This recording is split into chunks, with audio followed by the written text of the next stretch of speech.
नवंबर 2016 रात के 8:15 इस्लामाबाद, पाकिस्तान एक बेहद खुफिया और सुरक्षित तहखाने में आज जश्न का माहौल था। वहां पाकिस्तान की खुफिया एजेंसी आईएसआई का major Iqbal, underworld don Dawood Ibrahim और खनानी भाई बैठे हुए थे। उनके सामने टीवी स्क्रीन चल रही थी, लेकिन उनका असली ध्यान बाहर खड़े उन दर्जनों ट्रकों पर था जो बस कुछ ही घंटों में रवाना होने वाले थे। इन ट्रकों में कोई हथियार, बम या बारूद नहीं था। इन ट्रकों में भारत को अंदर से खोखला कर देने वाला एक ऐसा जहर भरा था जिसे पकड़ना किसी भी सेना के लिए नामुमकिन था। इन ट्रकों में भरे थे 60,000 करोड़ रुपए के बिल्कुल असली दिखने वाले जाली भारतीय नोट। सब कुछ उनके मास्टर प्लान के हिसाब से चल रहा था। अगले दिन सुबह 4 बजे यह खेप नेपाल बॉर्डर पार करके हिंदुस्तान में दाखिल होने वाली थी। तभी अचानक टीवी स्क्रीन पर एक ब्रेकिंग न्यूज फ्लैश होती है और भारत के प्रधानमंत्री नरेंद्र मोदी राष्ट्र को संबोधित करने के लिए स्क्रीन पर आते हैं। कमरे में सन्नाटा छा जाता है और फिर पीएम मोदी के मुंह से निकले एक फैसले ने उस तहखाने में ऐसा भूकंप ला दिया कि कुछ ही मिनटों बाद खनानी नाम का वो मास्टरमाइंड हाहाकार करता हुआ इमारत की छत पर दौड़ता है और वहां से कूदकर अपनी जान दे देता है। आखिर उस रात ऐसा क्या हुआ था? कैसे भारत के national security adviser NSA Ajit Doval और एक अंडरकवर रॉ एजेंट ने बिना एक भी गोली चलाए दुश्मन के 60,000 करोड़ के नापाक मंसूबों को रद्दी के कागज में बदल दिया? इस स्पेशल एपिसोड में हम आपको बताएंगे भारत के उस सबसे बड़े और खामोश सर्जिकल स्ट्राइक की अनसुनी कहानी, ऑपरेशन ग्रीन लीफ। इस खौफनाक साजिश की असल शुरुआत होती है 26 मई 2014 से, जब नरेंद्र मोदी ने भारत के प्रधानमंत्री पद की शपथ ली थी। मोदी जी के शपथ लेते ही आईएसआई के मेजर इकबाल और कई आतंकवादी ग्रुप्स ने नेपाल बॉर्डर के जरिए 0 करोड़ रुपए की जाली करेंसी भारत भेजने का मास्टर प्लान बनाया। उनका इकलौता मकसद था भारत में तबाही मचाना और देश की अर्थव्यवस्था को नष्ट करना। दरअसल इससे पहले खनानी भाई इस्लामाबाद के एक मदरसे में बैठकर दाऊद इब्राहिम और मेजर इकबाल के साथ मिलकर यह खेल काफी समय से खेल रहे थे। साल 2013 तक वो 11,000 करोड़ रुपए के जाली नोट हिंदुस्तान भेज चुके थे और हैरानी की बात यह थी कि उनका एक भी नोट पकड़ा नहीं गया था। उनका पहला टारगेट था कि किसी भी तरह मोदी जी प्रधानमंत्री ना बन सके। आतंकवादियों को नोटों के कुछ टेक्निकल इनपुट्स भारत के ही कुछ गद्दारों और पुराने सिंडिकेट से मिल रहे थे, जिनकी एक ही शर्त थी कि मोदी चुनाव नहीं जीते। लेकिन जब 2014 में मोदी जी चुनाव जीत गए तो उस रात इस्लामाबाद के तहखाने में बैठे दाऊद इब्राहिम का खून खौल उठा। दाऊद ने गुस्से में कहा कि उनके 11,000 करोड़ पानी में चले गए क्योंकि उन्होंने गलत लोगों पर भरोसा किया था।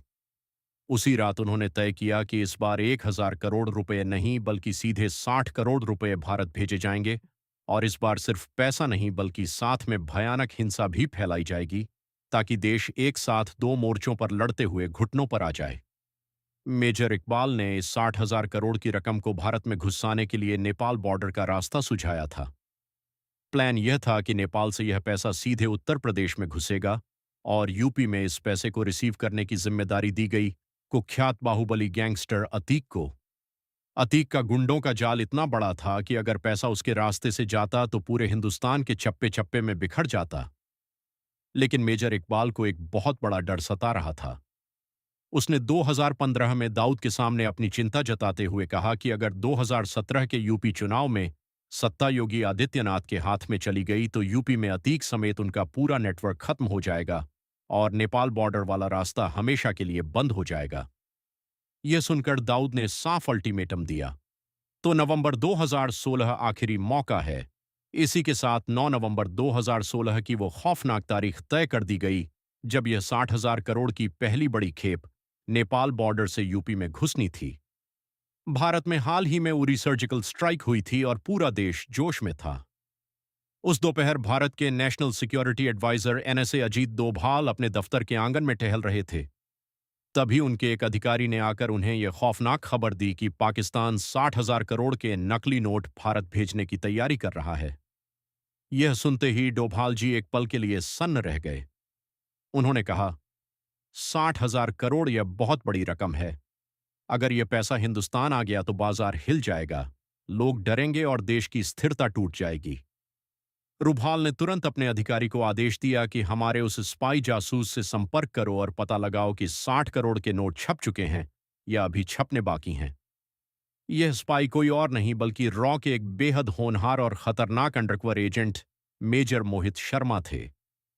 मेजर मोहित कोई आज के जासूस नहीं थे। वह कई सालों से पाकिस्तान में रहकर लियारी गैंग में पूरी तरह शामिल हो चुके थे।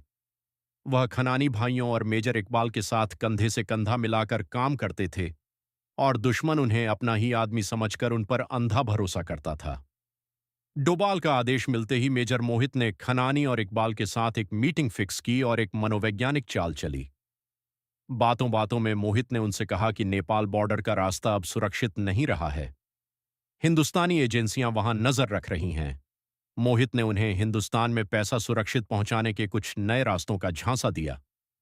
उनके इस झांसे में आकर खनानी उन्हें सीधा इस्लामाबाद के एक खुफिया फैक्ट्री और गोदाम में ले गया। जब मोहित ने गोदाम के अंदर देखा तो उनकी आंखें खुली रह गईं। वहां करोड़ों रुपए के जाली नोट बंडलों और थैलों में भरे हुए रवाना होने के लिए बिल्कुल